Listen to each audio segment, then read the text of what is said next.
এবারে খুলনা বিভাগের খবর রূপসার তীরে।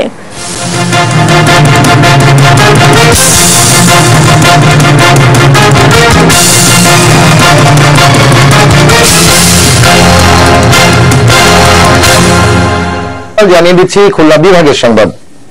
খুলনায় ময়ূরনদ খনন কাজে নানা অনিয়মের অভিযোগ উঠেছে। মহানগরীর জলাবদ্ধতা নিরসনে প্রায় 6 কোটি টাকা ব্যয়ে পলি অপসারণ ও খনন কাজ করা হয়, কিন্তু নাব্য না থাকায় স্বাভাবিক হয়নি পানি প্রবাহ।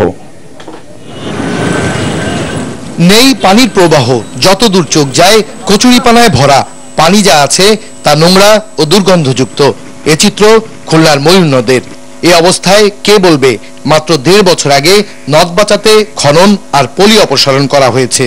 খালের সংযোগস্থল ও এর আশপাশ এরই মধ্যে ভরাট হয়ে গেছে। বেদখল থাকা অংশ খনন হয়নি। দায়সারা কাজ করে প্রকল্প শেষ করা হয়েছে বলে অভিযোগ উঠেছে।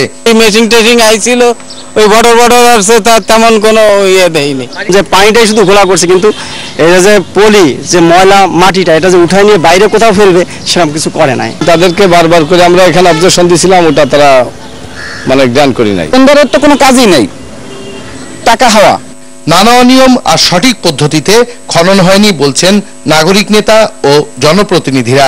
নদী আবার সিলটেট হচ্ছে এবং যে অবস্থা সেই অবস্থায় কিন্তু আসলে গিয়েছে এবং বলা চলে যে 6 কোটি টাকা আসলে কোনো মূল্যবান হয়নি, কাজের কোনো মূল্যবান তৈরি হয়। ব্যবস্থা গ্রহণ করার দায়িত্ব মেয়রের।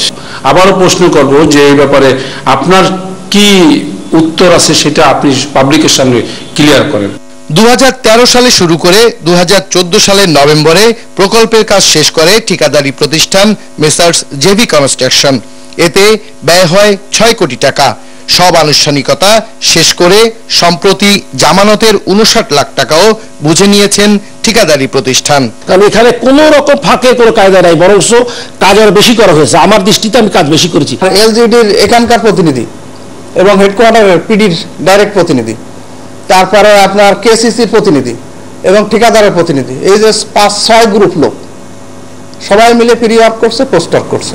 কতটুকু খনন হয়েছে নদ, নাকি খনন না করেই অর্থ তুলে নেওয়া হয়েছে, তদন্তের মাধ্যমে তা বের করে কেসিসিকে দ্রুত ব্যবস্থা নেওয়ার দাবি জানিয়েছেন নগরবাসী।